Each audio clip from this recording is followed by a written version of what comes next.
नमस्कार, आप देख रहे हैं अमित भाई लाइव और आपके साथ में विजेंद्र सोलंकी। 41 ये वो आंकड़े का दरवाजा है जिसके जरिए उन नेताओं की राज्यसभा में एंट्री होगी जो लोकसभा में नहीं पहुंच सकते या पहुंच नहीं पाए, और पार्टी के लिए उनका सदन में होना जरूरी। राजस्थान से भी 4 नेता राज्यसभा जाएंगे। आंकड़ों के मुताबिक कांग्रेस से 3 और बीजेपी से 1 नेता राज्यसभा जाएगा, बशर्ते बीजेपी दूसरे नेता को मैदान में ना उतारे। इस बशर्ते के आगे ही बीजेपी की सियासत शुरू होती है। नेता प्रतिपक्ष कहते हैं कि वो दूसरे उम्मीदवार को मैदान में जरूर उतारेंगे, ये उनका लोकतांत्रिक अधिकार है और ये सच भी है। तो कांग्रेस कह रही है कि बीजेपी जोड़ तोड़ में माहिर है और वो सतर्क है। निर्दलीय मुख्यमंत्री से मिलकर अपनी मंशा जता चुके हैं और बीजेपी ये कहकर अपनी मंशा जता चुकी है कि कई विधायक उनके संपर्क में हैं और इसके आगे विधानसभा चुनाव है तो नेता तय कर ले क्या करना है। सवाल यह भी कि क्या आंकड़ों के इस खेल में सियासी घालमेल किया जाएगा और क्या यह जंग सेंधमारी बनाम एकता भारी के बीच में। आज बात इसी मुद्दे।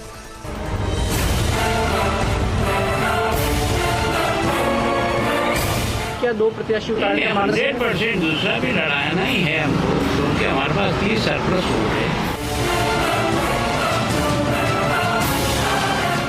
राज्यसभा के जब चुनाव आते हैं तो एमएलए से इस्तीफे दिला करके उसमें किस तरीके से जोड़ तोड़ करके लोकतंत्र की हत्या करके गला घोंट करके और किस तरीके से अपने लोगों को पहुंचाया जाता है और कैसे ईडी सीबीआई का दुरुपयोग किया जाता है।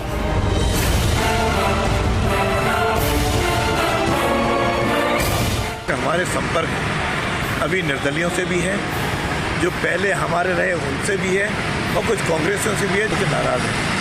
इसलिए इसके परिणाम उसके समय ही बाहर आएंगे।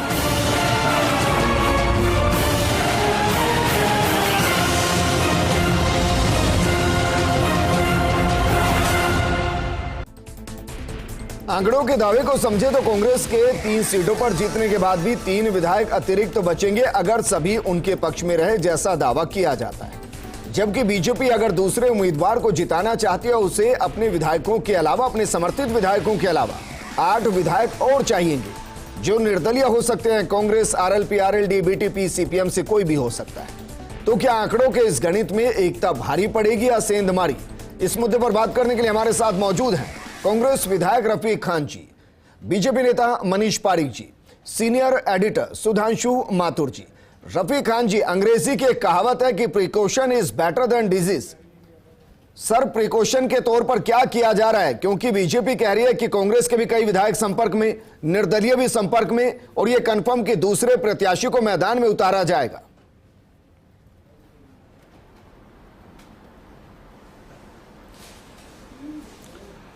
Precaution is always better than cure.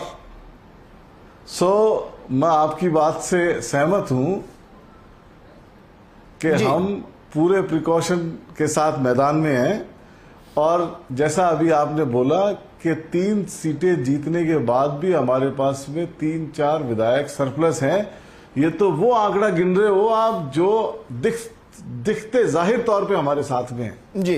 तो इसका क्लियर कट मतलब ये है कि हम 3 सीटें जीतेंगे और 3 राज्यसभा सांसद राजस्थान से कांग्रेस के बन के जाएंगे, क्योंकि ये 25 सांसद तो जो जीत के गए हैं लोकसभा इलेक्शन, ये तो नकारा हो गए जी। ये 25 के 25 आदमी, एक भी आदमी राजस्थान की आवाज उठाने में जीरो रहे। चाहे वो ईआरसीपी का मसला हो, चाहे वो रेल प्रोजेक्ट का मसला हो, चाहे रिफाइनरी का मसला हो, चाहे वो जल जीवन मिशन का मसला हो, हर मामले में राजस्थान से चुन के गए जनप्रतिनिधि वो राजस्थान की बात नहीं करते हैं। आप यहां तक कि आप ये देखो कि कोविड जैसी महामारी आई राजस्थान में और पूरी दुनिया में, राजस्थान के मेंबर पार्लियामेंट का फर्ज था कि जिन जनता ने उनको चुना है, जिन्होंने उनको यहां से लोकसभा में भेजा है, उन लोगों को छोड़ करके और पीएम केयर फंड में पैसा दे रहे हैं जी। लेकिन रफीक खान जी, हम लोकसभा की नहीं सर राज्यसभा की बात कर रहे हो। राज्यसभा में जो चुना जाता है वो एक आंकड़ों का खेल है। आपने सही कहा कि प्रिकॉशन बेहतर है, लेकिन जो नाराज हैं या जो निर्दलीय हैं या जिनके बारे में बीजेपी ये कह रही है कि उनका संपर्क उनके साथ है, क्या कांग्रेस की तरफ से उनके लिए कोई स्पेशल राज्यसभा ऑफर निकाला गया है कि आप हमें वोट कीजिए, इसके बदले में आपके लिए ये ऑफर है?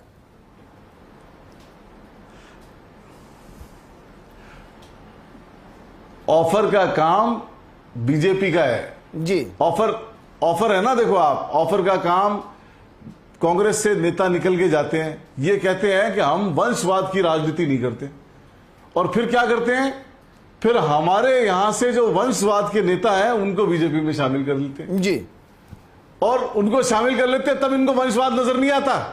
अरे जिनको तुम शामिल कर रहे हो उनका भी हिसाब लगा के देख लो भाई। जो आदमी कांग्रेस के अंदर है तब तक तो उसमें ऐब है और उसमें 100 बीमारियां हैं, और जैसे ही वो कांग्रेस से छोड़ के बीजेपी में गया तो ये कोई ऐसा उसके ऊपर पानी डालते हैं कि साहब ये अब पवित्र हो गया। अरे जागो भाई, मुद्दों पे राजनीति करो जी। जात पात की राजनीति से उठो, मुद्दे पे बोलो। आज की आपने कहा, मेरे को बहुत अच्छी लगी बात कि precaution is better than cure. बिल्कुल सही है। आपने कहा 3 सीटें आज भी बीजेपी अपने समर्थित दलों को गिनती कर ले तो ये 8 माइनस है जी। और समर्थित दलों लेकिन वो तो ये कह रहे हैं कि सर जो आपके पास है उनके जरिए प्लस कर लेंगे, क्योंकि उनके संपर्क में कई हैं। मनीष पारिक जी, सर 33 आपके पास सरप्लस है, 8 चाहिए अगर आपको दूसरे उम्मीदवार को जिताना है। ये 8 की अपॉर्चुनिटी किस किस के अंदर ढूंढ रहे हैं? नहीं, बात यह है विजेंद्र की ये सरकार पूर्ण बहुमत की नहीं थी, अब जोड़ तोड़ से बनाई है, कई समर्थन ले लिए हैं, और बीजेपी से 10-12 विधायक ज्यादा थे, पूरे नहीं थे 100, तो ये बात तो है ही। अरे गिनती तो कर लो दादा, पूर्ण बहुमत की कहानी थी क्या उसका। दूसरी बात ये भी है कि मोदी जी की जो गवर्नमेंट दुनिया में अच्छा काम कर रही है, पूरे गिनती तो सोचो, लगता है कि अपर हाउस है, पूरे विधायकों का भी दायित्व है कि 107 आदमी की सरकार पूर्ण बहुमत की नहीं होती क्या? मजबूत चल रही गवर्नमेंट मोदी जी की, उसको सपोर्ट करे, कई विधायकों की इच्छा है, क्योंकि उनका देश के प्रति दायित्व विधायक हैं सर? तो मैंने आपको निवेदन किया कि जो बीटीपी है, आरएलपी है, ये सब ऐसे हैं। दूसरी बात, निर्दलीय विधायक हैं जो बहुत सारे हैं। अच्छा, तो मैंने कहा कि ये सब लोगों का दायित्व अगर होता है, बोलते हो जी, अगर इनका दायित्व होता है कि देश के प्रति भी कुछ करें, तो अपर हाउस आप ऐसी गिनती करते रहो, अपर हाउस में ऐसी गिनती का दायित्व है, तो मोदी जी की गवर्नमेंट को मजबूत बनाए, आपकी गिनती में लोग लालच अगर उनके पास है। मनीष पारिक जी, ऑफर है कुछ कि आप निर्दलीय हमारी तरफ आइए, अगले चुनाव में ये हो जाएगा, या हमारे प्रत्याशियों को आप जिता देंगे तो आपके समर्थन में बीजेपी ये कर देगी? कोई ऑफर है? मैंने आपको कहा कि कोई तो आएगा ना सर, किसी वजह से तो आएगा। मैंने आपको कहा कि पूरी दुनिया में मोदी जी की सरकार का नाम हो रहा है, जापान में भी देखेंगे आप, तो एक विधायक को लगता है कि राज्य से उठकर भी मेरा देश के प्रति कोई दायित्व है, कैसे मजबूत बनी हुई सरकार को मैं मजबूती प्रदान करूं, मेरा कंट्रीब्यूशन करूं, तो वो निश्चित तौर पर आएंगे। और दूसरी बात, जैसे हमारे नेता प्रतिपक्ष जी ने कहा, उन्होंने कहा कि हम 2 उम्मीदवार लड़ाएंगे, कांग्रेस को वॉकओवर नहीं देंगे, क्योंकि ये भ्रष्टाचार में घिरी हुई सरकार है। आपका लोकतांत्रिक अधिकार है सर, उस पे आप कुछ भी कर सकते हैं, लेकिन सुधांशु माथुर जी, 3 मिनिस्टरों को हटाना पड़ा इनको चलते। पिछली बार भी हमने देखा था ओमकार सिंह लखावत जी को मैदान में उतारा गया था। क्या इस बार भी ऐसे समीकरण बन रहे हैं कि ओमकार सिंह लखावत पार्ट 2 राज्यसभा में दिखाई दे सकता है? नहीं विजेंद्र, इसमें कोई शक नहीं है। देखिए, जो गणित है, और चूंकि पूरा राज्यसभा का चुनाव गणित पर ही आधारित होता है, तो गणित तो फिलहाल अभी कांग्रेस के पक्ष में दिखती है। अब चूंकि भारतीय जनता पार्टी का दावा है कि वो दूसरी सीट के ऊपर न सिर्फ प्रत्याशी उतारेंगे बल्कि जीतेंगे भी, तो ये एक माइंड गेम होता है, एक प्रेशर के का जो है वो टैक्टिक्स है कि आप जो है सामने वाले को किस तरह से आप घेरें। लेकिन कुल मिला के बात आएगी फिर वही नंबर पे, जिस तरह से कांग्रेस का दावा है कि जो अभी तक सरकार में उनको समर्थन दे रहे हैं वो सभी जो है वो इनके साथ रहेंगे और वो तीनों सीटों पर चुनाव जीत लेगी। लेकिन चूंकि कांग्रेस को विचलित करना है, तो भारतीय जनता पार्टी चूंकि विपक्ष में है, और विपक्ष का काम क्या होता है कि छकाना, सेंधमारी करना। तो ये जो आज जिस तरह से 2 नेताओं के बयान आए, वो बयान सिर्फ कांग्रेस को विचलित करने वाला होगा। और क्योंकि देखिए, अगर आज जो बयान था कि सब कुछ विधायक हमारे संपर्क में है निर्दलीय, तो होगा क्या कि कांग्रेस जो है थोड़ा सा बैकफुट पर आएगी और कहीं ना कहीं अपना आप को सेव करने की कोशिश करेगी। सेव कैसे होंगे? तो सर मुख्यमंत्री के साथ फोटो खिंचा रहे हैं। नहीं, देखिए सेव कैसे होगा कि अगर मान लीजिए गलती से कांग्रेस ने बाड़ेबंदी करी तो बीजेपी क्या कहेगी कि देखिए ये विधायकों की बाड़ेबंदी कर रहे हैं, देखिए ये जो है वो लोकतंत्र की हत्या कर रहे हैं, देखिए इन्होंने विधायकों को कैद कर रखा है, या भरोसा नहीं है, या भरोसा नहीं है। तो कुल मिला के ये एक राजनीतिक जो है वो एक रणनीति है जिसके तहत बीजेपी कांग्रेस को विचलित करने की कोशिश कर रही है। लेकिन देखिए राजनीति में कल क्या होगा ये कोई नहीं कह सकता, ना मनीष जी कह सकते हैं, ना हमारे रफीक भाई कह सकते हैं। लेकिन अभी तक की जो गणित है वो कांग्रेस के पक्ष में जाती दिख रही है। भारतीय जनता पार्टी को जो 8 वोटों की जरूरत है वो तभी होगा, और अगर भारतीय जनता पार्टी अपने मंसूबों में कामयाब हो गई तो फिर आप देखिएगा इस राजस्थान की जो राजनीति का परिदृश्य है वो पूरी तरह से चेंज हो जाएगा। बीजेपी कह रही है इसके बाद सीधा विधानसभा का चुनाव है, इशारा किस तरफ कर रही है? देखिए जैसे मैंने कल भी इसी तरह की अपनी एक डिबेट में कहा था कि ये 2023 का सेमीफाइनल है, क्योंकि इससे पहले अभी कोई बड़ा चुनाव नहीं है। अगर यहाँ पर भारतीय जनता पार्टी एडवांटेज ले लेती है, 1% माने कि भारतीय जनता पार्टी दूसरी सीट जीत जाती है, तो वो ये कहेगी कि देखिए हम जो है वो एडवांटेज में और हमने कांग्रेस को पटकनी दे दी है जी। लेकिन कांग्रेस में एकजुटता नहीं है जिसके बारे में वो बार बार बिल्कुल। लेकिन कांग्रेस के लिए अगर कांग्रेस तीनों सीटें अभी भी जीतती दिख रही है, अगर कांग्रेस तीनों सीटें जीतती है तो ना सिर्फ अशोक गहलोत का कद बढ़ेगा बल्कि अशोक गहलोत की जो रणनीति है वो एक बार फिर जो है वो कारगर साबित होगी। तो देखना ये होगा, क्योंकि दोनों पार्टियां, दोनों बड़े राजनीतिक दल हैं, अपने अपने दावे रहेंगे। लेकिन जिस तरह से हमने इस प्रोग्राम का आज अपन ने वो दिया, टाइटल दिया कि सेंधमारी या एकता भारी, तो अब यही देखना होगा कि 10 तारीख को सेंधमारी या एकता भारी। ठीक है रफीक खान जी, सर इसकी संभावनाएं कितनी कि जो 3 आपकी तरफ से मैदान में उतारे जाएंगे उसमें कम से कम हम 2 मान ले कि राजस्थान से होंगे, क्योंकि कहीं ऐसा ना हो कि तीसरे के चक्कर में लोकल फॉर वोकल वाला जो सीन है उसमें हाथ से छिटक जाए चीजें?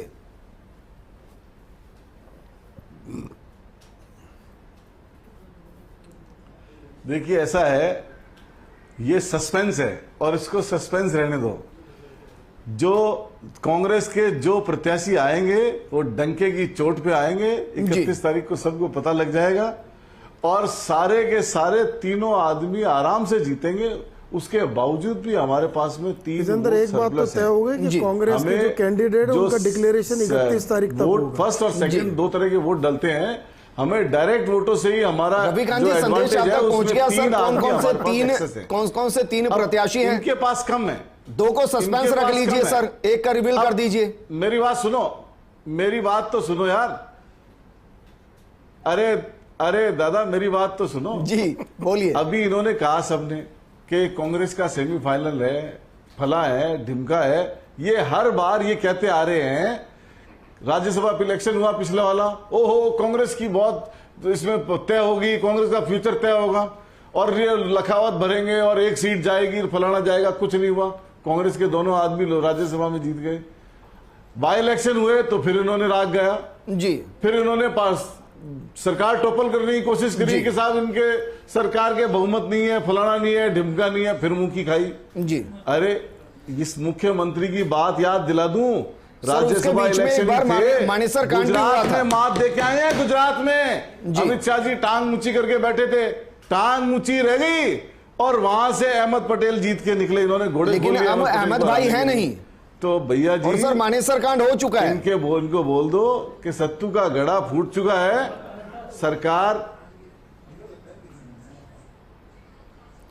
अच्छा मानेसर कांड हो गया तो क्या हो गया जी उसके अंदर? जी कोई उसके अंदर कोई जब बहुमत करने आए तो कांग्रेस सरकार पूरी एक प्लेटफॉर्म पे आई जी, एक प्लेटफॉर्म पे आई और बहुमत साबित किया।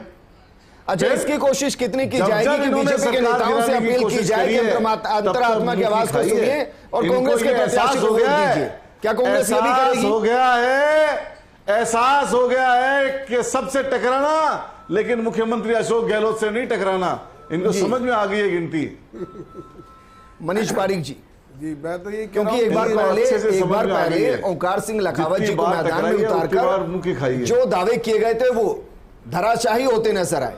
क्या उसी कोशिश को दोबारा दोहराया जाएगा? क्योंकि अगर ऐसा होता है, यही दावे लोकतंत्र में आपको अधिकार है दूसरे प्रत्याशियों को उतारने का, लेकिन अगर लगातार फेल्योर होंगे तो क्वेश्चन भी तो होंगे सर।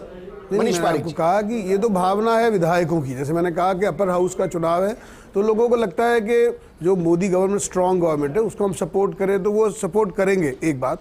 दूसरी बात जो बात भी है कि बहुत सारे लोग हैं जो सपोर्ट करना चाहते हैं तो वो कर सकते हैं एक, लेकिन जो कैलकुलेशन विधायक है बहुत सारे जी, सर। मैं नहीं जानता इस बारे में। मैं ये कह सकता हूँ कि जो हमारे डिसीजन मेकर्स हैं जो इस बारे में बात करेंगे वो निश्चित तौर पर पूरा विचार करेंगे। जो दूसरी बात है जो गवर्नमेंट, कांग्रेस गवर्नमेंट भी क्या है कि बता दो यार, मैंने कौन दोनों से तीनों विधायक बातें करी आपको कि महिला उत्पीड़न में यार नहीं, नंबर 1 मनीष जी, बता दो है, यार, भ्रष्टाचार में नंबर 1 है, 3 मिनिस्टरों को हटाया है, इनसे प्रशासन सुशासन कुछ होता नहीं है, तो सब बातें जानते हैं लोग। तो ये भी उनके अपनी प्रॉब्लम से विधायकों की भी, इसीलिए महात्मा गांधी उनको स्कूल साबित में करना नंबर पड़ 1 रहा है, है। 21 चिरंजीवी लोगों योजना में को नंबर दिखाना 1 पड़ रहा है, 11 को लाना पड़ रहा है, 15 को छोड़ना पड़ रहा खोलने में है। ये तो नंबर फोटो 1 है। छप रहा है जिससे नई लगता स्कूलें है खोलने में सरकार में नंबर 1 घबराहट है। है, और वो जो घबराहट है पट्टे देने में उसी को नंबर देखना 1 है। ओवर कॉन्फिडेंस शो करना पड़ रहा है। थोड़ी ना दर्शाता है, ताकत को दर्शाता है। मैं निवेदन कर रहा हूँ ji. What is the need, there is no need to show if you have got, but if you are showing off then the story, real story is different. इसका मतलब ये है।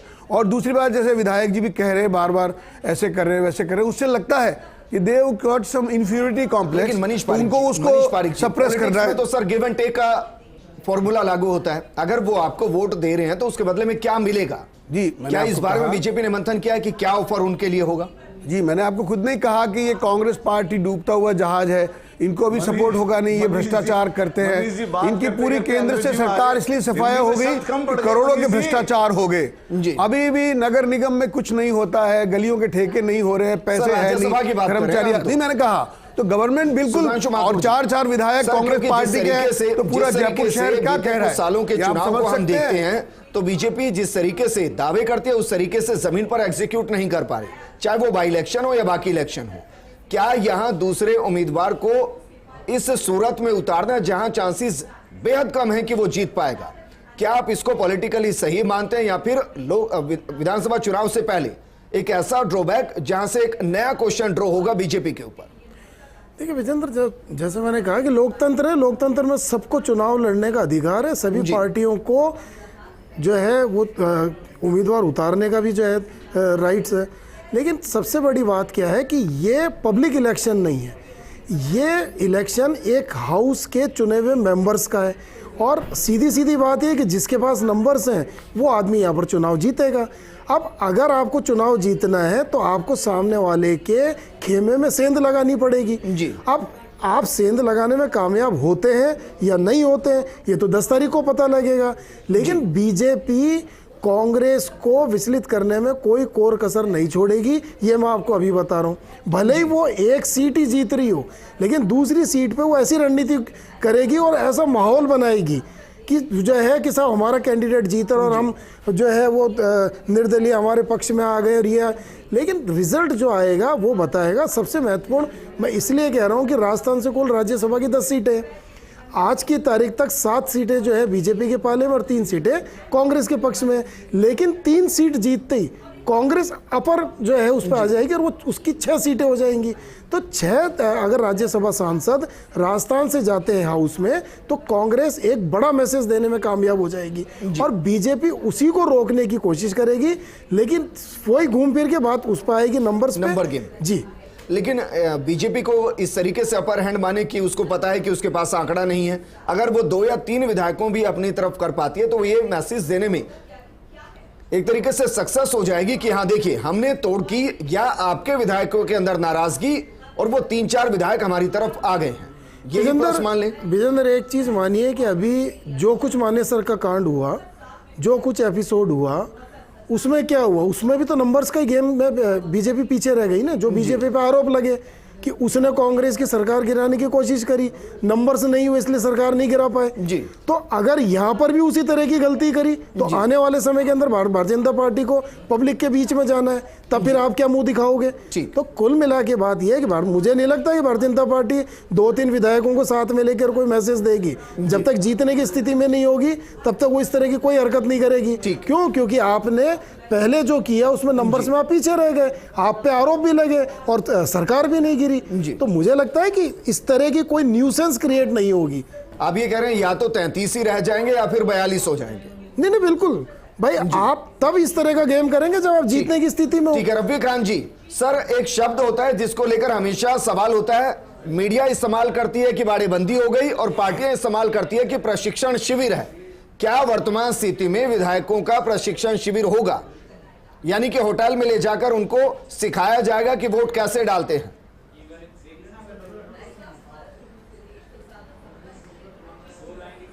देखो, एक बात मैं पहले आपको बता दूं, अभी इन्होंने कहा कि साहब बीजेपी के और बीजेपी समर्थित वोट मिलाकर के 8 कम है जी, लेकिन वो समर्थित जो आरएलपी है, हनुमान बेनीवाल जी तो चिल्ला चिल्ला के इनकी खिलाफत कर रहे हैं, मतलब खुला बोल रहे हैं बीजेपी के खिलाफ।